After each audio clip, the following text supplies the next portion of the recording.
Huge thanks to our sponsors for making ResolveCon 24 possible. Motion VFX makes the best plugins for DaVinci Resolve. They have plugins to quickly add beautiful graphics to any kind of project you're working on, and they're compatible with both Mac and Windows. And right now you can get their mHello 3D for free. This is a pack of super useful 3D shapes that you can add to any video and take your visuals up a notch. Just click right here or the link in the description. And of course, ResolveCon would not be possible without Blackmagic Design. They just came out with the full release of DaVinci Resolve 19. For editing, color, effects, and audio, it's pretty much everything you need to make any kind of project in DaVinci Resolve. You can download DaVinci Resolve 19 right here or in the link in the description. Hello, everyone. So, yeah, welcome to ResolveCon. Welcome to the first session of the first day of ResolveCon 2024. This is exciting, isn't it? So thank you all very much for joining me. And thank you, obviously, for the crew for having me and everything else. So I hope you're all well. Let me know that you're all good down in the comments section below. I'm not going to read the comments at the moment, but I'll catch up in the future times. So let me know that you're all doing good. And yeah, welcome to ResolveCon. I am kicking things off, as mentioned, so you get to listen to my dulcet tones for about 45 minutes or so. So I'll try to keep you as entertained as I can. For those that don't know me, Alex is the name, and I better known on the internet, on the interwebs, on the YouTubes as MrAlexTech. And I like to try and break down DaVinci Resolve into nice, digestible, bite-sized chunks to try and make video editing, DaVinci Resolve, as accessible as I can, kind of to everyone. I want you all to look at projects and go, yeah, I can do that. Big whoop, no issues. That's kind of my goal in life. So hopefully we can do that today.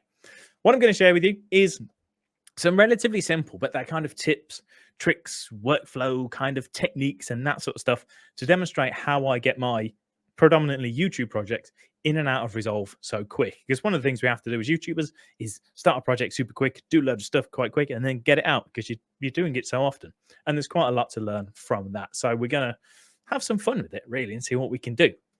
Now, obviously being fast isn't the be-all and end-all of editing, but it's kind of a bit of a superpower. Being efficient in DaVinci Resolve is, it's super useful. And there are some things that you can do if you just spend a bit of time setting them up, can save you time every single project. Every single time you jump into DaVinci Resolve, stuff's kind of already done for you, and then you can just crack on kind of with the exciting, fun stuff.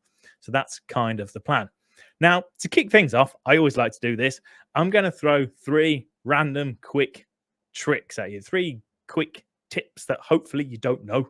And the reason for that is because A, it's kind of fun. Tips and tricks are kind of my meat and 2 veg, as I like to say. They're kind of my bread and butter.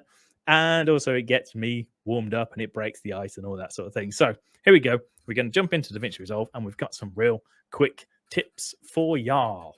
And the first one is real simple. We're going to go to the effects library. We're going to open up titles and we're going to grab the standard text, the standard boring text, and put it on our timeline. Now, the standard boring text is actually useful for a handful of reasons. Number one, if we put hello, you can format the lines individually. Small thing, but it's really useful. You can change the text, you can change the colors, you can change the positioning, the font by simply highlighting it within the rich text area and changing it accordingly, which is really, really useful. Now, something else that you can do with this, which people miss and people ask me about all the time, snapping, right? So with this text selected on the timeline, underneath your preview window, make sure that you don't have any of these active. So you haven't got the transform on, so you haven't got these white boxes around the outside. Turn all of those off, and then you can actually click the text within the preview. From here, we can change the rotation, the sizing. More importantly, if you click in the middle and drag, there's snapping. And I think it might kind of be the only place in DaVinci Resolve that has snapping, but it's super useful to be able to do a quick title, get it in the bottom left-hand corner because you just want to do like a lower third or whatever without having to mess about. It's really easy to miss, and it's super duper useful. Tip number 1. Hopefully that was something new. Get rid of that. Next up, dynamic zooms. So dynamic zooms are super useful. They are like a slow little zoom that's built into DaVinci Resolve. So to activate it, again, you click on a clip on the timeline, you open up the inspector, you come down to dynamic zoom, you toggle it on, That turns it on. And then underneath the preview, we click the little drop down, we go to dynamic zoom, and then there's the boxes. The green is where you're starting, the red is where you're ending, and then if you hit play, you've got a little zoom. But there's quicker ways. There's a quicker way to do it. So I'm going to turn off the dynamic zoom, get rid of the inspector. So this doesn't have a dynamic zoom on at all. Now, with the dynamic zoom active, so just this actual preview on screen, it's not actually enabled yet because we didn't turn it on. If you simply adjust the green box and then hit play, it turns it on. Now, that seems like a silly thing, but it saves you having to go to the inspector, come down, click the little red box to turn it on, then enable the preview. You can just change the box and it automatically turns it on. You can also change the easing. Just right click anywhere within the preview, change it to in and out, and now you've got a dynamic zoom with your easing with a few less clicks. Again, super quick, easy, saves you a little bit of time. Now, this is a new thing which I only found recently. If we go to DaVinci Resolve in the top left-hand corner, go to custom keyboard customization. We're going to go in here a few times throughout this one. And in the search, if we search for overlay, if I can spell, there's a viewer overlay, and you can assign keyboard shortcuts to all of them. Crops, dynamic zooms, fusion overlay, open effects overlay, qualifiers, power windows, smart reframes, and transforms. Now, there's already one set for toggle on and off, which is shift and like the little quotation marks, which I don't like that because it takes two hands. So I'm going to change that. You're going to click the little plus. We'll keep that keyboard shortcut, but I'm going to add a new one. I'm going to shift and X because I can do that with my left hand and I'll remember it. And then we hit save. Because we're saving a new mapping, we need to give it a name. So let's call this ResolveCon because why not? Click on OK. And that makes life super easy. I can just hit play. Obviously, there's nothing happening. If I hit pause, this automatically comes on, which is handy. You can kind of change this. And now we've got a dynamic zoom. But now every time I hit pause, the dynamic zoom's always on. It's got the preview on screen. It's annoying. If I hit Shift X, you can just turn it off. And it's a really small thing. But again, I can go, does this photo in this slideshow need a dynamic zoom? Yes. Shift X. Now I've got them on. Toggle it. Done. It's way quicker. And it's one of those really silly things that you keep doing it. And actually, over a bunch of projects, you realize you've saved like an hour of time from having to go into the inspector to turn it on, to change it, to go to the next one, to go, oh, I need to turn this one off. Silly things. Really good. Third and final quick tip. This one is a funny one. This kind of doesn't really fit into the whole theme, but I want to show it to you anyway. I'm going to jump into Fusion. But don't be scared. We're not doing too much in this one. Some of the other teachers will take you around Fusion, but I want to show you this because it's super neat and it's something I'm going to be talking about in one of my other sessions. I'm going to grab any node. Let's just change the zoom, rotation, width, height, whatever. Did you know that the nodes are basically text-based? And what I mean by that, I'm going to grab this node, do a Control-C to copy. I've got a notepad. I'm just going to hit paste, and I can see what it's doing. It comes out in text. Now, this works both ways. So I can delete this. And the zoom is 1.667. Let's change this to 5. And then I can copy all of that, paste, and I've got a transform node with the zoom as 5. A, that's a really cool tip that's really easy to miss. B, it means if you've got a bunch of Fusion stuff set up and you don't actually know how to save it into Resolve, you could literally copy the text and dump it into Notion and build yourself a wiki of really useful nodes that you just paste in. And then the other reason is this is really useful because this is how you build fancy macros and stuff. This is it. This is how you build it all. Essentially, it's all this sort of stuff. And on Sunday, I'm doing a VIP workshop for creating presets and plugins. And that's one of the things we're going to be talking about. So if you like that sort of stuff, I don't know if there's tickets available, ask in the chat. They'll be able to tell you. But that's the sort of thing we're going to be looking at the VIP session on Sunday. So there you go. Neat trick, super cool. It also works super quick. Let me show you this. Works with multiple. You can grab a bunch. It works with groups. It works with macros. It works with all sorts. It's really clever. So there you go. 3 quick tips, which hopefully you didn't know. Maybe you did. Maybe you didn't. I don't know. But I'm telling you anyway, because that's why I'm here. So let's jump into some of the more proper stuff, the real bits. And one of the key things to working faster, which is again kind of the main point of this, is staying organized. Now, I hate staying organized. I'm not going to lie. Staying organized is not my thing generally. I'm not very good at it, but I try because staying organized can make your life a whole lot easier. So in this project here, one of the first things I want you to take away is just having bins, having folders can really make your life easier, especially now in DaVinci Resolve 19, because there is now a way, if I right click, to resync media files. So you can actually import a folder. I think I've got one open. I can do a quick demo.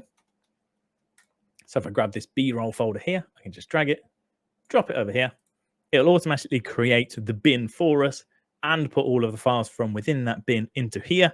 And now if I was to go and put more files in that folder in Windows, I can then just come here, resync the media files, and it'll pull through the additional video. So it's super key to stay organized, and it just helps just generally. Anyway, now, if you are like me and you're not very good at staying organized and you're a bit lazy or you forget or whatever, there's a built-in function within DaVinci Resolve to kind of do some of the hard work for you, and they're called smart bins. So we'll keep that. That's fine. Let's get rid of my effect so we've got a bit more room. In the media pool, we will see smart bins. If you don't see smart bins, you simply click on these three little dots in the top right-hand corner, and you come down and you tick the box that says show smart bins, and then they appear. Now, if we go to the collections, first of all, and expand collections, these are built in. They're automatically there in every single project, and people never look at it. And there's just one super thing, which it does super quick and easy: video clips. So if you've got a bunch of stuff in your project, bunch of folders, some videos, some photos, some audio, whatever, there's a folder down here which will automatically just filter video clips. So now I have video clips. And if we go to audio only, all of the audio from the project is already filtered out into its own little folder. And as soon as I import more stuff, it's all automatically filtered. So it just saves you that little bit of time. If you're on the studio version of DaVinci Resolve, you can take that another step further because there's dialogue, music, effects, and silence. So what this does, if I go to my audio only, where there's just, a bunch of audio, I'm going to highlight it all, right click, audio classification, and analyze. Again, this is only studio. It's basically going to go through, listen to all the stuff, and now I've got dialogue, and it's just got my dialogue in it. I've got music, and my music's in there, and I've got effects, and there's my sound effects. So if you do want to be lazy and you're on the studio version, you can dump all of your audio, voiceovers, music, all that stuff, dump it into one folder, and then use the classification to actually filter it out for you. It's handy. But you can also create your own bins, which is where smart bins, we'll talk about power bins in a sec, which is when smart bins start to really come into their own. So I've actually got one that says used. So any clips that are on timelines appear in my used folder. Any clips that aren't being used go in my unused, which sometimes it's really handy because you're just like, have I used this clip already? Have I used this piece of B-roll? I don't know. Now it's a really easy way to tell. And obviously you can create as many of these as you like. Dead easy. We simply right click at the bottom underneath all of this other stuff. Right click, add smart bin. Little window appears. We give this a name. So let me show you how I set up my used one. Call it used. The media pool properties you'll probably leave as they are. Then the file name, this is just a bunch of the stuff. What are we filtering on? What are we looking for? So in my instance, there's one called usage, which is it being used or not? And it says is, and there's blank. Now, if we look on the media pool, this will update live, so you can see if it's working or not, which is handy. I'm going to go is greater than 0, and anything that's on a timeline will magically appear in my used bin. And anything that's not being used, I could make another one, and I would just say is less than 1 or is 0. We could do either way. And anything that's not being used would be in my unused. And you can tick this show in all projects, which means every single project you open up, that smart bin is always going to be there and it's always going to automatically filter all your stuff for you. Another great example is 24 FPS. If you've dumped in a bunch of footage, some of it's 24, some of it's 60, 120 because you've got some slow-mo. Let's just go 24 FPS. I'm going to change my usage to be, there's one called shot frame rate. And then you get the drop down. So I'm going to go, here's 23976. And it'll show me all the stuff that's 23976. Now, sometimes you may have stuff that's 23976, and sometimes it's also, you've got some other stuff that's 24. So if we click the plus, we can add multiple categories. So I'm going to go with is 24. Now you'll notice that smart bin hasn't updated because you can't have something which is both, right? It can't be 23976 and 24. There's this little drop down here which says match all of the following rules. We don't want it to match all of them. We want it to match any of them.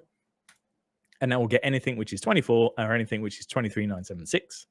Click create, 24 FPS. It's always there. It's always ready to go. Do one for 24, do one for 50, 60, whatever you use. You do that once, take you 5 minutes, 10 minutes, however long it's going to take you. Have a cup of coffee and a scone while you do it. And you'll never have to do it again. And it will just do a bunch of the sorting out for you. While we're here, I guess most people will know about power bins, but let me mention them really quick. Same option, same little menu. There's a little drop down here. We've got show power bins. Power bins sit within the media pool just above your smart bins. And power bins allow you to just save stuff across all of your projects. So if I was to grab this photo here off the timeline, put it in my power bin, next time I open another project, it's always in power bins, and I can just grab it and put it on my timeline. So it just saves you a little bit of time. If we open the effects library, go to effects and grab an adjustment clip. Let's make this like a little punch in, just like a little zoomy zoom. And wherever that adjustment clip is, it will just do a little boop, a little pop in, boop, boop. In the inspector, we go to file. We can give this a name. Let's call this boop. And then we put this adjustment clip in that power bin. So then whenever I want to do a little punch in zoom, we just grab the boop, put it on the timeline, and it's there. Future projects, it's always there. Handy, super useful. Power bins in a nutshell. Boom. Hopefully this pace is all right. This continues for the entire thing. So hopefully everyone's keeping up and this is all good. Next up, we're going to talk about, what are we going to talk about? I don't even know. What are we talking about? We're talking about keyboard shortcuts. As mentioned, we're going to be jumping in and out of keyboard shortcuts a little bit as we go. So let's talk about my keyboard shortcuts. There's a keyboard shortcut in DaVinci Resolve that you absolutely should change 100%. It's the main thing you should change. I could have just made this 45-minute talk 5 minutes, me showing you how to change this shortcut, and it would absolutely speed up your workflow. It would. It's amazing. So let's get some better footage to use for the demo. And while we're here, we've got a bonus tip for you. So I always record my video and my audio separately, but my video has audio on it. It just sounds like poop. Like so. Now, I have to sync the audio with my video, but something which is really easily missed, and again, can make you spend more time that you don't need to spend. If you've got a bin full of video and audio and you need to sync it all up, you don't need to do them individually. You can literally just go right-click, sync audio, auto-sync audio, waveform, change any settings that you need to change, sync, and it's going to basically listen to all the audio, all the video, find the corresponding audio, sync it up. So now I can grab that one. Oh, it's got a good audio on it. That one, yeah, that one's got my good audio on it. And that one's got my good audio on it. Super quick and easy. So let's grab one. And let's start talking about my little keyboard shortcut. And it's called Ripple. It's part of the Ripple deletes. So there are actually 3, kind of, ish. If you do a Control B, we all know about this one, you do a little cut. And then let's do another one over here.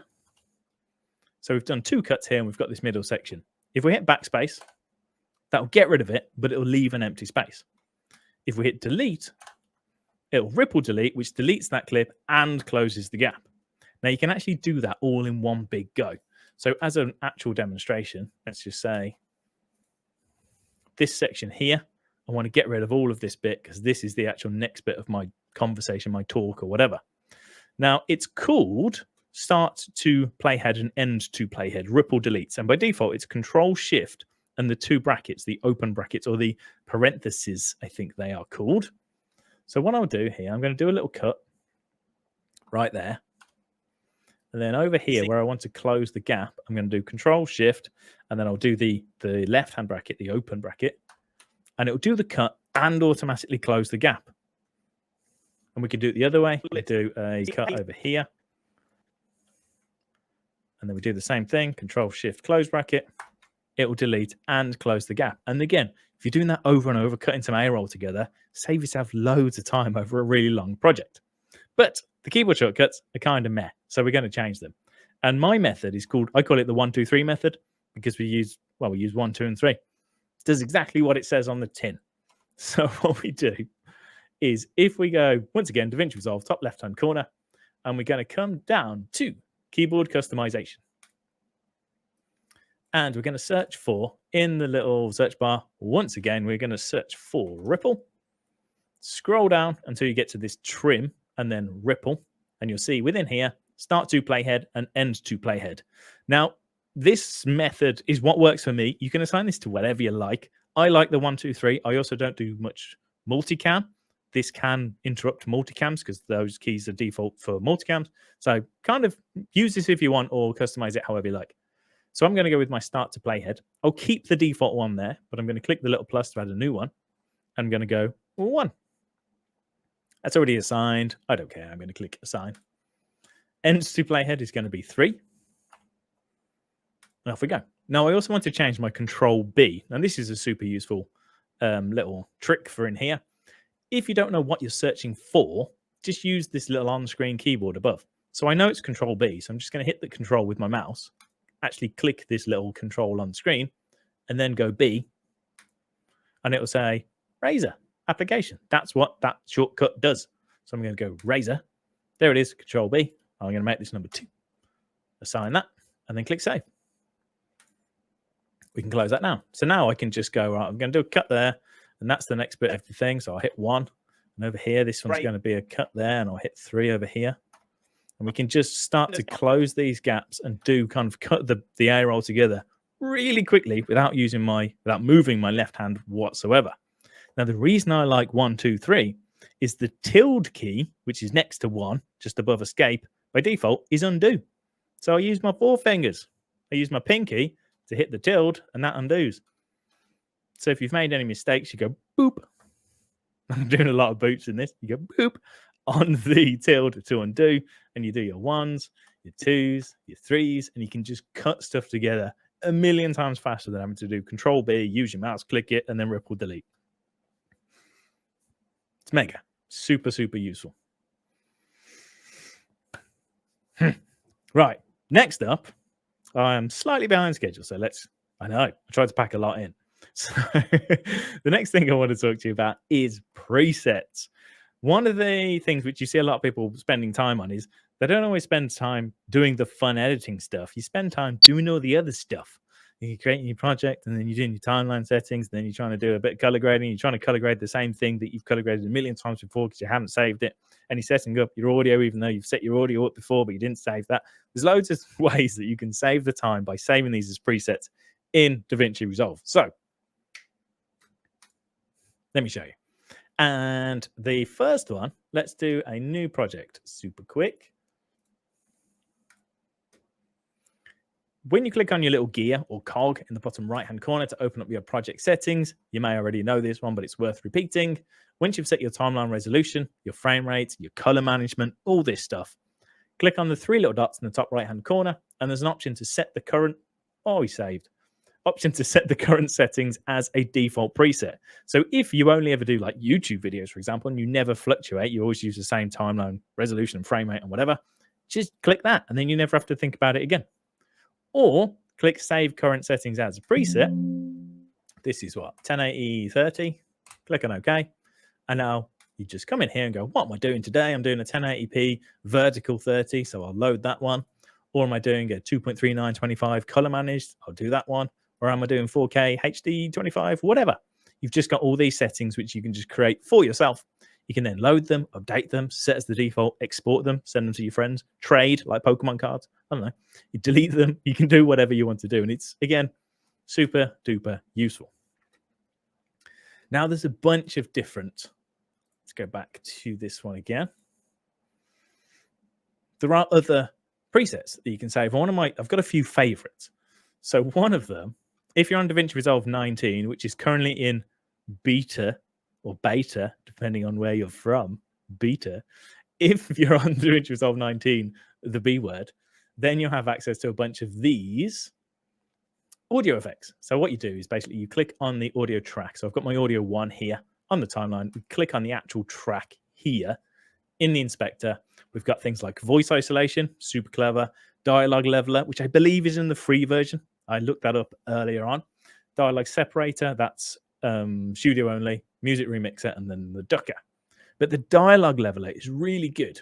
So you activate the dialogue leveler, and then you've got options for like allowing wider dynamics, optimize moderate levels, more lift for low levels, and lift soft whispery sources. And then you can reduce the loud dialogue, lift the soft, and reduce background noises and that sort of stuff. And then you've also got the gain, so you can increase this.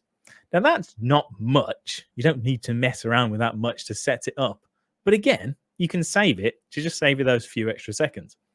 Top right hand corner, it's kind of hard to see. There's a little like graph slider icon. You give that a click and this pops up. You can then set it as you need to.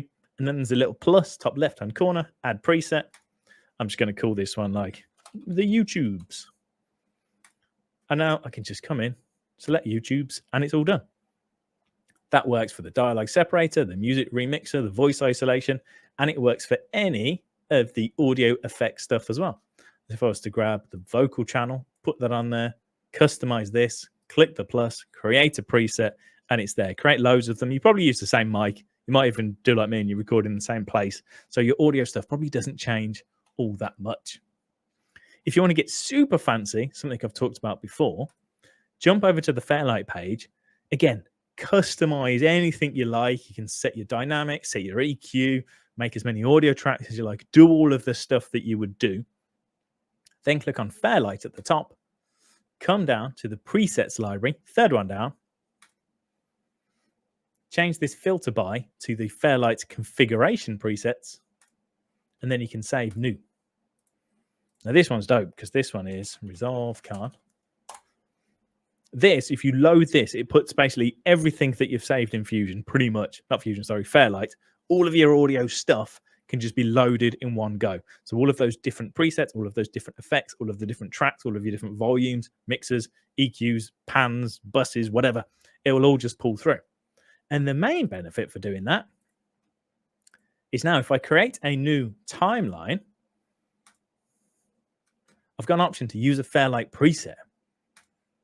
And I can just go, yeah, I want this brand new timeline to be the ResolveCon one. And I click create. And it will pull through all the right tracks, and all those tracks will have all of my effects and all of my audio stuff already done. So again, I don't need to waste time doing any of that audio stuff. Makes sense? Now, the last one I want to show you, again, I've talked about this before, but it's worth talking about again.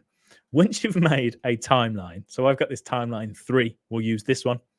This timeline 3, it's all the right settings, it's all the right resolution, frame rate, all of the audio is good. It's kind of got all the stuff that I want on it.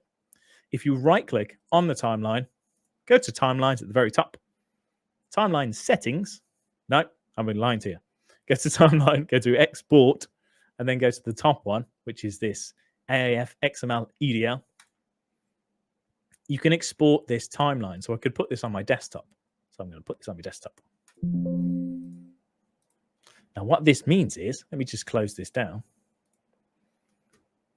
I'll use a one I've already set up in the past, which is my actual one. I use this for every project.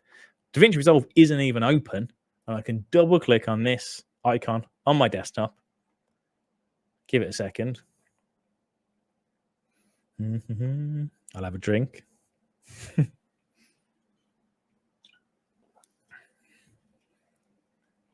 A brand new project in DaVinci Resolve will open with that timeline. It's got all of my audio tracks. It's got all of my audio leveling, everything done. And it's all ready.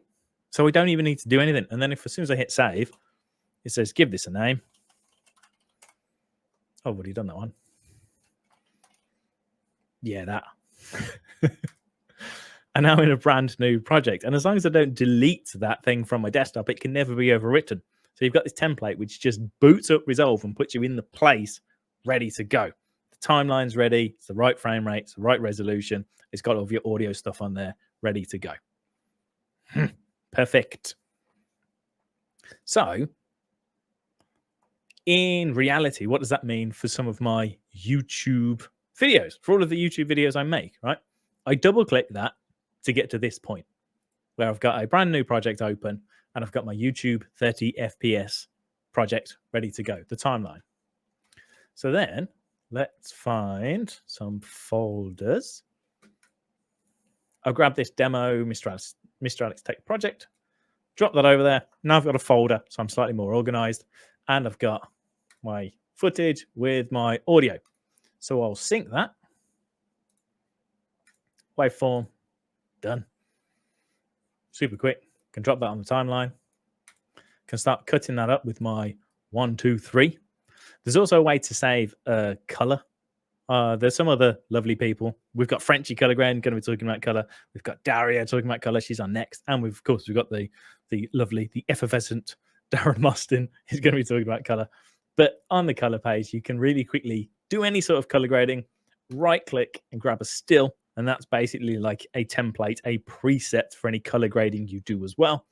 I've got one set up here, which is the actual preset I use for all of my YouTube videos. I can just drag it over to the nodes and that will just pop on there. Or I can right click and apply the grade and that'll pop on there. Or we can middle mouse click. And again, you don't need to go through setting up the grading. The project's already in. My audio's already done.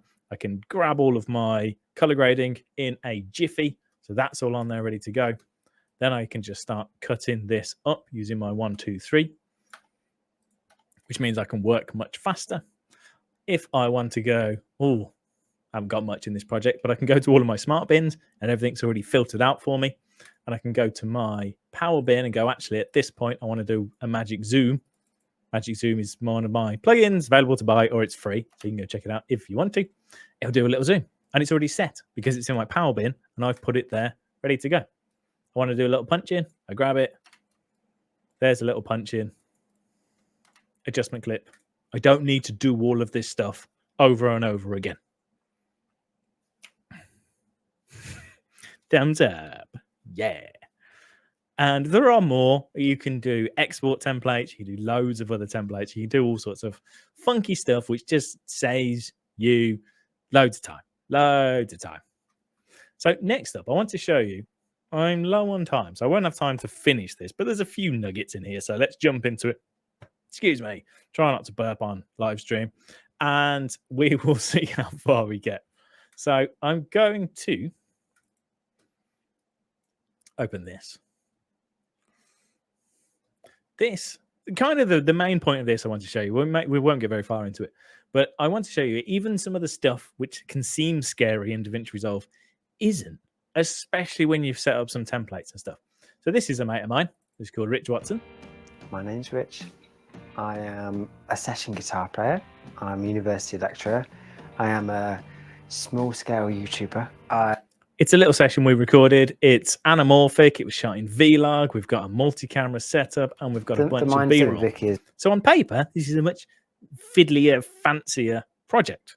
But in reality, when you've set some stuff up and you kind of know ways to do this sort of stuff fast and efficiently, it's really not that bad. So let's just make a new project. And we're going to call this one, I don't know, demo 2, whatever. And first thing we will do, click on our project settings. Again, it's anamorphic, it's all weird, but because I'm smart, I saved a 2.39, which is the CinemaScope, the widescreen, 20 FPS, color managed. So we're just going to load that. If we go to the color management, we are using this color managed workflow, and I'll show you why that's super useful in a moment. Let's grab my media, drop that in there. Boom, done. Folder's already set up, and I've got my B-roll, my music, and my interview ready to go. Now this is all squished because it's anamorphic and it looks bland because it's vlog. Now, again, it sounds scary and it sounds like, oh, this is getting fancy now. It's really not. All you need to do, I've got this smart bin set up, so I need to select all of my videos in one big go. So I'm going to go collections, video clips. There we go. Much easier. I can highlight all of these. I'm going to right click, clip attributes. This is niche. I know not everyone's shooting anamorphic, but I just want to show you how simple some stuff can be. Pixel aspect ratio allows you to kind of de-squeeze. So we're going to go custom. The lenses I used are 1.6. I will de-squeeze that. And boom. Now it's de-squeezed. Now you kind of forget that it's anamorphic and you just treat it the same as anything else. So on the face of it, you're like, ah. And then you look at it and go, oh, yeah, fine. And then the same for vlog. So we can, with all of these selected, we can right click. We can come down to input color space because we're in a color managed workflow. We can go Panasonic, vlog. And there you go. It looks all right. Now, obviously, you wouldn't deliver. Well, you probably could. If you wanted to be able to knock something up and send it to the client or send it to your friends or family to have a quick look, that's perfectly fine. It's normalized. It looks pretty good. You could then obviously jump into the color page and do some fancy stuff with it, Darren it a little bit. But if you don't want to, it kind of works. It's not bad. Now we need to create a timeline. So I'm going to go timelines, create new timeline. Now, this is all pulled through from the project settings. So the frame rate's going to be fine. The resolution's going to be fine, all that sort of stuff. It's an interview. I know I've used the mics before. I'm going to use my Fairlight preset I set up. I've already got one set up for interviews with my little lav mic. Boom. We'll create that timeline with those audio settings. And now I've got this voiceover with my dialogue leveler, with my effects already ready to go. Roughly, I can still tweak them. It's not set in stone, but it's there and it's ready to go. So all that stuff which looked intimidating and potentially could have kind of cost you loads of time at the beginning, it's done. It may still cost you time the very first time you do it, but as long as you save things along the way, you don't need to worry about it because it's all there and it's all kind of ready to go. So how long have I got? Not that long. Going into my interview. And I do need, let me show you what I can do with syncing these and multicams. I know the lovely Camera Tim, I believe, is talking about multicams very soon. You should check that out. Camera Tim is a ledge. So, but what I'm going to do is let's just grab this. Number one, angle one. Okay. My name's Rich. And let's just cut this up again. 1, 2, 3. Number one, close that right at the end. All round freelance musician. Get rid of the end. I think there's a bit of waffle in the middle. I'm a small scale YouTuber. Yeah. Encouraging. And close that gap. Boom. You can cut things up. 1, 2, 3. It's the future. And then we're going to do the other angle. Cut some stuff out of this. Really roughly. I won't spend too much time on that. You get the idea. We can build this up. Now, multicams. You all know that what I should have done, if you've used multicam, is to do the multicam at the beginning, right? And now I forgot to do it. But there's an easier way. And that's thanks to the cut page. Now I know. I bet lots of you are going, but I've hidden the cut page. Why is Alex talking about the cut page? The cut page is really useful. There's a couple of things that the cut page can do, and it can save you a bunch of time. One of them is the equivalent to multicams, and it's called the sync bin. So I'm going to jump over to the cut page. And I've got my two cameras, my two angles. We're going to select them both within the media pool. And this icon here is a sync clips. And then we go audio. It's a little icon here. And then we're going to sync. And that's just going to line them up. And I can hit play. And I can see that both a session guitar player. Angles are all synced up. Save sync. And you'll get these colored icons. We'll do the same for the other two. Sync. Save sync. And we're done. Now, multicams, you can't really do that. You have to do that at the beginning. You can't do it halfway through the project. So with sync bins, you can. So they can actually save you a whole bunch of time if you've cut stuff together and then realized it should have been a multicam. Now what we can do is simply go sync bin. And I can just literally watch the project. Small scale YouTuber. I have find the point where I want my second angle. Click on my second angle. And then I get these little markers and I choose the bits choose how much I want to put on the timeline. There's icons down here to say, do I want just the video or just the audio or just want the video? And then this sneaky little icon here is called source overwrite. And what it would do is it would just find where that clip is in relation to the clips already on the timeline and put it in the right place. Several originals. So if we go back to the timeline, projects. I'm a composer, it's all synced up. All-round freelance musician. Yeah, it's a sync bin. Even though we've moved on to another clip on the timeline, we don't need to go and open the second multicam or anything like that. We just keep playing and go, okay, this bit we want to go, yeah, that'll do. Pop that on there. I mean, the mindset with Vicky is the and it's a really quick way of building this up. And again, it looks scary, but it's not. You just work with one angle, the mindset cut it up, with and then you Vicky can is the quickly same go as with back any and session gig, pop the really. two Like, angles it's the same as over when you're the top doing and pop build up stuff. Your focus is not on yourself. shot. It's always about. Now, I'm not going to keep doing that because you get the idea. The next thing I want to do, I've got 5 minutes, is the source tape. So one of the things that everyone's done this. You're on the edit page and you go, I want some B-roll. I want some of the additional footage. So you go to B-roll and you go, oh, which bit do I want? I go, open this one. And you click through and you go, oh, I don't know. And then you go back to your timeline and you go, no, it wasn't that one. I'm going to get that one. And no, it wasn't that one. I go back to my timeline. And then you go, oh, I want that one. And it's really annoying because you're jumping back and forth and you're not too sure which bits you want. Again, you could build up a timeline, which is another way to do it. You can have dual timelines and stuff. But on the cut page, there's a thing called source tape. And it's hiding up here, just at the top left of your preview window. And it will take all of the clips from your current bin, the bin you've currently got open, which in my case is full of B-roll. And it'll put it all into one timeline like this.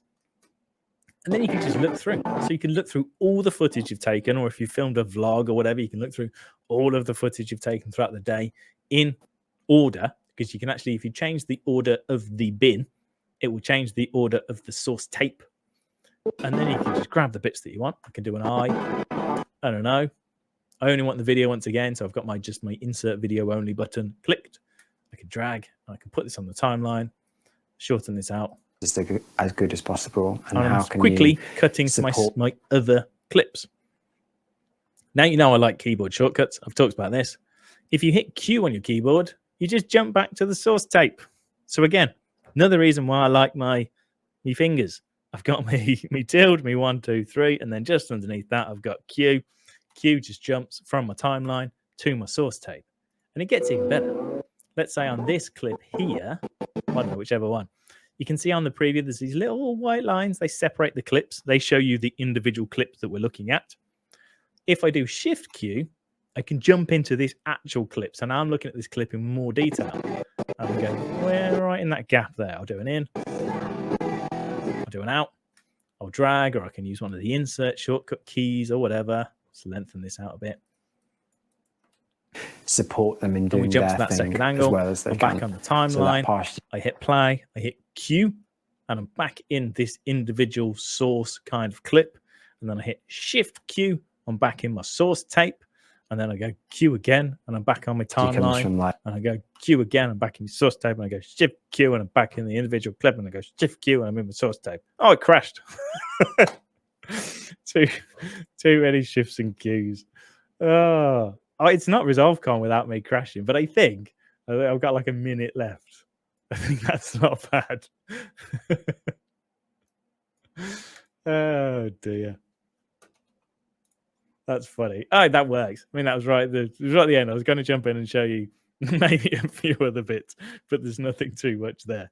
So that's it. The whole point of that final thing, the whole point of that last bit is to show you that stuff can look complicated and it's really not. And you can have fun with it and it's not all that bad. So, oh man, yeah. That was so much fun. Alex, dude, you're a wizard. I don't know how you do this. Was that too much? Did I try and cram in too much? No. Or was that good? No, it was great. Everybody in chat's just like, dude, my mind, which is completely expected. That's kind of what it always is when you do a presentation. That's so awesome, man. Thank you for all these tips that I know, like just a couple of these tips is going to revolutionize people's workflow. Like I just saw people's like minds being actively blown. That's good. Like if one thing you take away and go, this is awesome, then I'm done. Yeah. I've paid my Yeah. dues and I'm happy. How do you learn all this stuff? How do you figure this stuff out? I'm still amazed. Just being a big old nerd. Yeah, it's just a case sometimes clicking about and being like, surely they've thought of this. Like it's interesting. I kind of go like, I should take credit for this, but Blackmagic should take credit for it. Sometimes things aren't immediately obvious, but they're very smart. They've put a lot of stuff in there, and sometimes you're like, why have they not told anyone that they did this really cool thing? It's like, this is really good. They should be There's telling too people. much, It's like there's so much stuff, and it's like, oh yeah, I forgot to mention this amazing thing. Yeah. And happens you all can't the time. find it in the manual because the manual's like 5,000 pages. Yeah. So Pretty crazy. Well, that's Yeah. why we have a Mr. Alex, don't we? I am a walking manual. Oh man, that's awesome. All right, so we do have a few questions from the chat, and we have a fancy way to put them up on screen here. Look at this. All right. Ooh. Our first question comes from Tricore Digital. Is there a tip for editing the length of music clips to fit the video length easily, like in other apps that shall not be named? No, but kind of, not really. So there's no built-in way. I know the app that you're talking of, and I know the feature you're talking of too. There isn't a way. You have to do it manually, as far as I'm aware, unless someone's made like a third-party thing I'm not aware of. But the easiest way to do it, can I show you a super quick? Thank you very much. One of the easiest, what I tend to do is, like, this song's quite obvious. Like, you can see all the sections. You have to kind of have a rough idea of music, but you can kind of line up the waveforms. So what I tend to do, let's just do a random cut on here. And this is one of the few times I jump into Fairlight, honestly, because when you're dragging overlaps on Fairlight, you can actually see both waveforms. So if, like, I've cut this section out, for example, and I want this bit to line up with this bit, I can kind of be like, oh, yeah, that waveform's kind of going to line up with there. Maybe I'll overlap this a bit and put that there, and then hit play and see how that sounds. Nice. This is probably going. It was close. I needed it's decent. It's decent. Yeah. I think Camera Tim actually just put out a video on this, if I'm not mistaken. I haven't gotten to watch the video yet, but I bet it gives you a pretty good idea. Just saying. Yeah, Camera Tim. He's such a handsome man. So handsome. Gosh. It just never stops. No. Yeah. All right. So next question from Moses the Younger. Is this all in the free version, or are there things in the paid version? Pretty much everything I just showed was in the free version. A handful of the audio effects are in the studio version only, but like the sync bin, the all of the cut page stuff, all of the audio sync, that's all in the free version. Nice. So yeah, there's an awful lot in the free version. Fusion, obviously everything using Fusion, that's all in the free version. You're pretty good to go, to be honest. All the presets, all that's all in the free as well. Yeah, there's quite a bit there. Okay, this one's from Paul, and it says, is there a way to change the default font for the title text to something other than Open Sans? No, not by default. What I would probably do is just create my own little preset. If you were doing a standard text, this is quite easy, because you just go, this is a, I don't know, Nanito, and then you'd use a power bin, put it in your power bin. And then you just have to get into the habit of, rather than going to titles and text, you've already got one, and it's changed the font. That's smart. So that's basically the same amount of work. It's just going to a different place. You just got to teach yourself to go somewhere else. Yeah, it would be really nice to be able to go, like, my default font for all of the stuff is this. Like, that would be a cool feature, but no, there's no way that's built in. Yeah, I try and set my default font to Comic Sans. Or Papyrus. Oh, I like Webdings. Yeah, Webdings is good. Chiller's a good one. Yeah, I have used Chiller in the past in a project. Font humor. All right, that's how you know this one is from Morgan, my good friend Morgan. He said, "What is one plugin you recommend getting?" Oh, we all know what it is. Go ahead and say it. Go ahead and say it. Oh, I'm not going to say it. Magic Animate, kids. Yeah. Magic Animate. If you guys don't know, Alex made a plugin called Magic Animate, and it is, I say this on the podcast all the time. Literally, I don't know if you're dumb if you don't buy it, but I do question your decision-making skills. If you edit in Resolve and you don't have Magic Animate, what are you doing? Like, think about your life. Get some help. I didn't say it. It's true. Anyone who has Magic Animate will agree with me. It sounds like an overstatement, but it's not. Thank you very much. I appreciate it. And I mean, I don't often have a mic to drop. oh yeah, that's pretty good. Mine's attached. It's a bit meh. All right. Before we go on really quick, I do like I'm really proud of the stuff I've made. But obviously, Jake Whip has made some dope stuff, and he's here. Yeah. Motion effects do some really cool stuff. So there's a bunch of stuff, and there are more people doing stuff. There's a guy, and I've just forgot his name. He did a really cool like paper effect, and it looked really good. So there are more and more coming out there. So yeah, just pay attention to the space, man. And if you're interested in making stuff, make stuff. Yeah, we need more. We need more things. Oh, and someone quite a bit.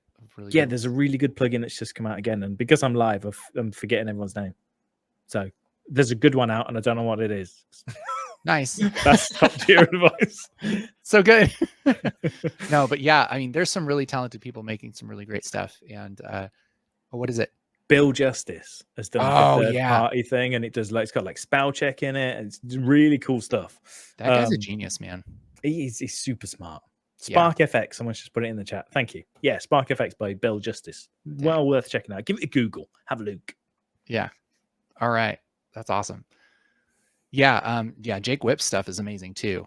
I got to play with some of the early versions of it, and it's just like the fastest, smoothest, most optimized stuff I've used. It's just nuts. So, and of course, we can't forget Motion VFX.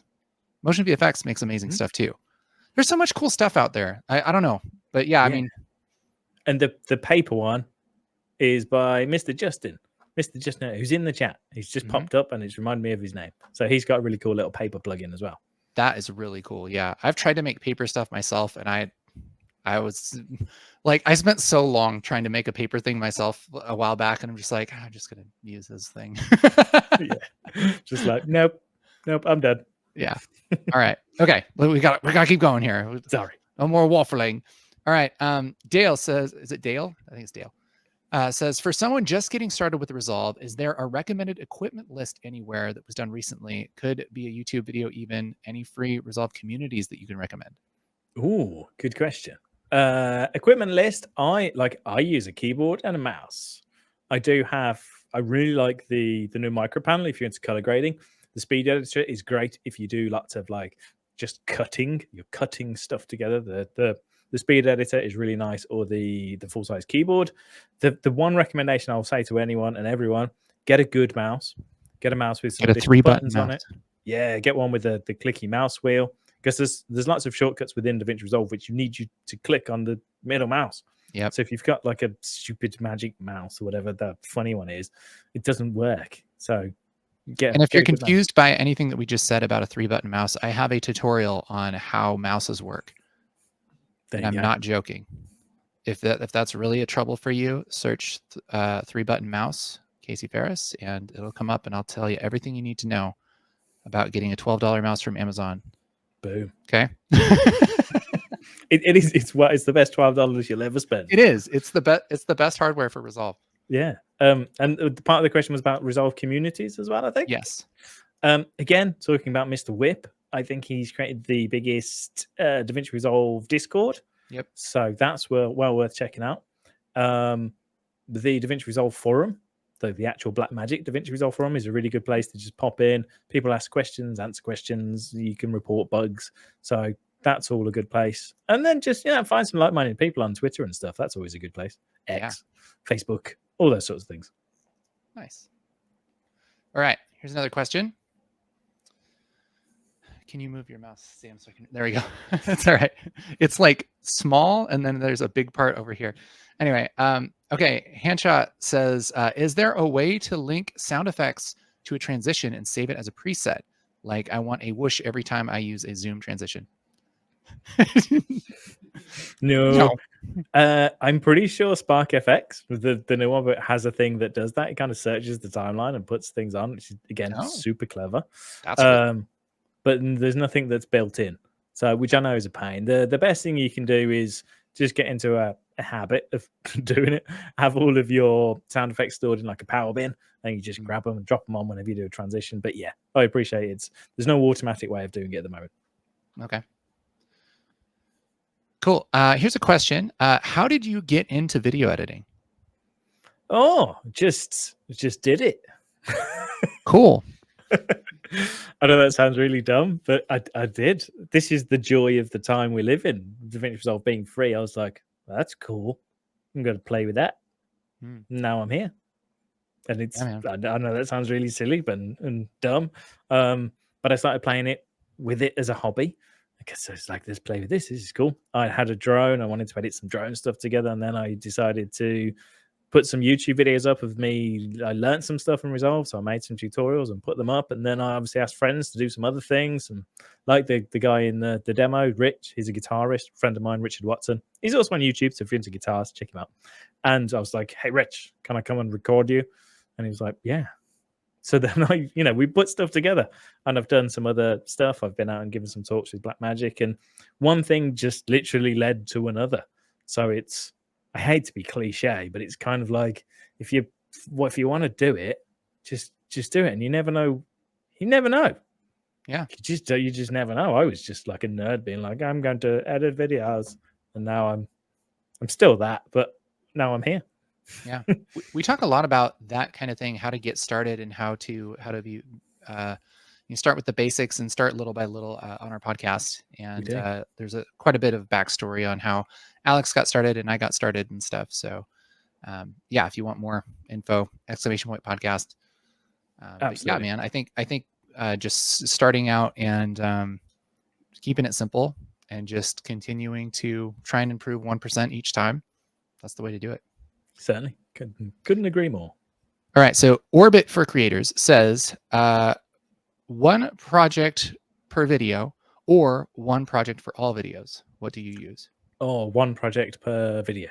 Unless it's like multiple exports from the same video. But yeah, like one project per project kind of thing.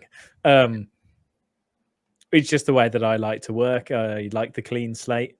If I had too much going on, like I'd get confused and I'd be like, what's going on in here? Even though you're right, like I'm technically doing the same thing for every YouTube video, but it's like I like to have all my presets set up and I open it up and it's completely blank, and then I import my media and I kind of just know where I'm at then, and I just get going. Yeah, it's really a smarter idea to have it as separate projects anyway, because if something happens to your project or it gets corrupted or something like that, and then you lose all your past projects, like that's probably not the best idea. Yeah. You can group them in folders and use templates and everything to kind of give you the same starting point. And I think that's a better way to go. Yeah, it works for me. And yeah, that's the way I like to do it. It works. So awesome. I think we got time for a couple more here. Okay, this is from Detective Mustaza. Is there a way to better visualize keyframe transformations, mainly size and time warps on the edit page? No, there's people have complained about the keyframe editor on the edit page for a little while. On the edit page, no, you kind of stuck with just the standard keyframe editor, the little one on the timeline. Fusion gives you more scope to do stuff. You obviously got the splines and this, that, and the other, and it just visually looks a little bit better. On the edit page, there's not too much that you can really do with it.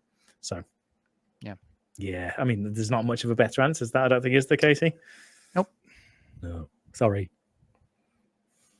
Okay, question for syncing audio. What type of options are to sync audio properly when a clip or two are cut up? The cool kid thought he would remove all the non-action parts for you. I think you kind of went over that.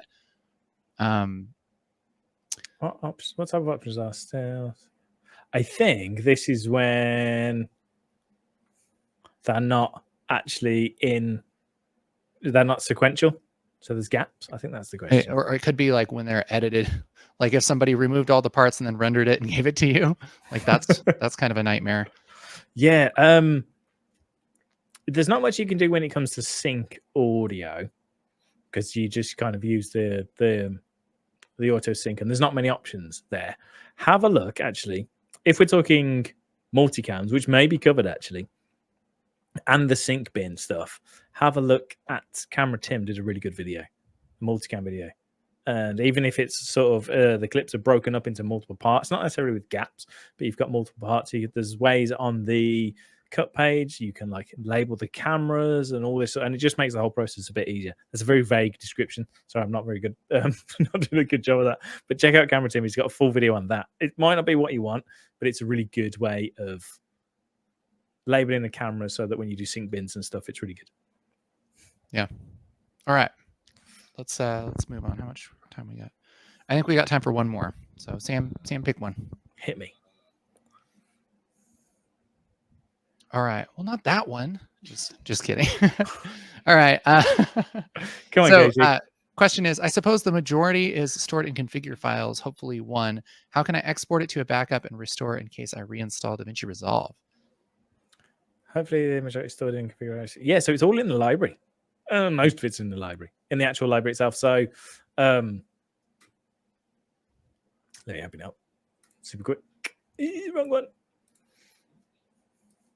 So from the project manager, if you go to your local, it's called a library now, a database. Got to remember this. You click on that little eye, and there's an option to back it up, and most of it is in there. To be honest, I think most of the presets are in there and all sorts of stuff. But a lot of the other things, we open one of the projects, like the audio stuff I mentioned. Let me open this one. I'm pretty sure. Preset manager. Yeah. So if you set a bunch of audio stuff up, so this one's here, like my Alex dialogue processor, you click on the three little dots.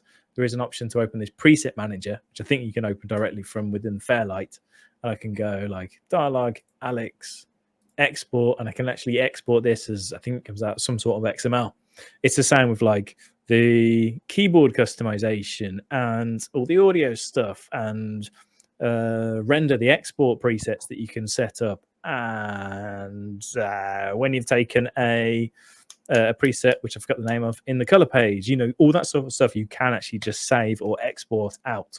So if you're really worried, go through the individual things which you've set up, which are kind of super key, and export them, back them up. They're tiny files, send them to your cloud drive, like a Google Drive or a OneDrive or something somewhere. So you've got them, and boom. Great. Alex, this has been amazing, man. Thank you so much for being here, sharing your wisdom with everybody.